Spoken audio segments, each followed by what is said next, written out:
Your HbA1c number came back normal. Your doctor said you're fine, but that number is a 120-day average, which means if your glucose has been spiking every afternoon for the last 2 months, you won't see it move until the damage is already compounded into your tissue. It's not a warning system, it's a post-mortem report. Most people doing 16-8 fasting assume the fasting window is clearing that damage. The research doesn't support that. There's a specific set of molecular conditions required for deglycation to actually outpace new HAG formation, a threshold most standard fasting protocols never reach. By the end of this video, you'll know which biomarker actually tracks short-term glycation with precision, why your fasting window is probably falling short of that threshold, and what to do about it. Glycation is what happens when glucose molecules bind to proteins without enzymatic control. Your body doesn't direct this process. It just happens when glucose is present and proteins are available. The result is a stiffened, dysfunctional protein that can't do its job. Arterial walls lose elasticity. Skin collagen becomes brittle. Neural tissue accumulates cross-linked proteins that interfere with signaling. These damaged proteins are called advanced glycation end products, AEGs. You've already seen this process outside your body. When you sear a steak and it turns brown, that's the Maillard reaction. Glucose and amino acids reacting under heat to form new compounds. The color change is visible evidence of the chemistry. Inside your vasculature, the same reaction runs continuously, just at body temperature and over a longer timeline. The browning you see on the outside of a piece of meat is structurally analogous to what accumulates in arterial tissue over years of glucose exposure. Now here's where the biomarker problem comes in. HbA1c measures glycated hemoglobin, the percentage of red blood cells that have undergone this same binding process. Because red blood cells live roughly 120 days, HbA1c gives you a rolling 3-month average of your glucose exposure. That's useful for long-term trend analysis, but it's completely blind to what happened last week. A 2-week dietary intervention, a fasting protocol, a change in post-meal glucose response, none of it shows up meaningfully in HbA1c until months have passed. Glycated albumin works differently. Albumin is a serum protein with a half-life of 14 to 21 days, so GA reflects your glycemic environment over the preceding 2 to 3 weeks.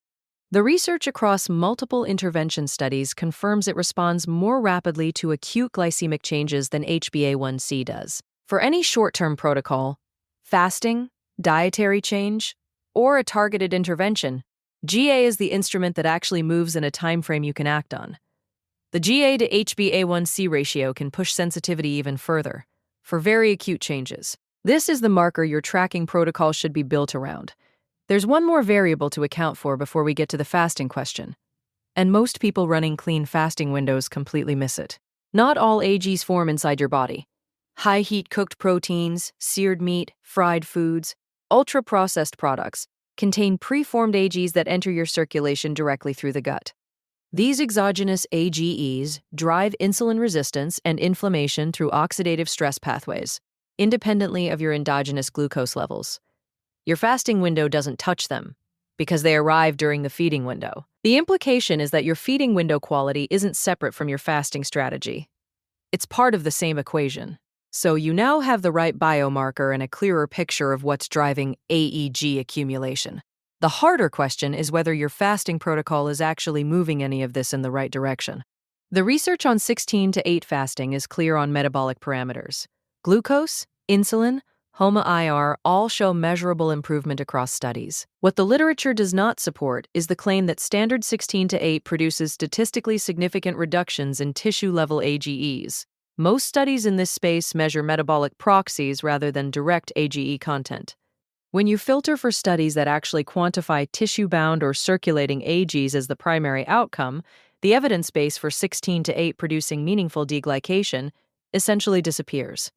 The mechanistic explanation is straightforward. Meaningful deglycation at the tissue level likely requires longer or more intensive fasting regimens. Animal data points toward 24-hour-plus windows as the threshold where cellular repair processes begin producing measurable AGH reductions. Human data is still inconclusive, but it trends in the same direction. A 16-hour window may be sufficient to improve insulin sensitivity and lower fasting glucose, but it probably doesn't generate the sustained autophagic activity required to clear existing AG accumulation from tissue. Then, Layer the exogenous leak problem back in. Even if your fasting window is perfectly clean, breaking the fast with seared proteins or refined carbohydrates drives circulating AG levels upward through a completely separate pathway. You can fast for 16 hours and then undo a measurable portion of that metabolic work in a single meal. The feeding window isn't a recovery period from the protocol, it's an active part of it. This reframes what the stickiness threshold actually means. It's not purely a time variable. It's a molecular environment defined by three factors working together: fasting duration long enough to generate sustained autophagic activity, a feeding window low enough in exogenous AG ages to avoid spiking circulating levels back up, and a tracking instrument sensitive enough to tell you whether anything is actually changing. GA every 14 days satisfies that third requirement. HbA1c, checked annually, does not. You'd be running an intervention for months with no feedback signal at all, which means you have no idea whether the protocol is working until the window to adjust it has already closed. HbA1c is a lagging indicator. GA is your real-time instrument, and 16 to 8 alone probably isn't crossing the deglycation threshold. The literature is clear on that. The protocol adjustment is 3 moves. Track GA every 14 days instead of waiting for an annual HbA1c.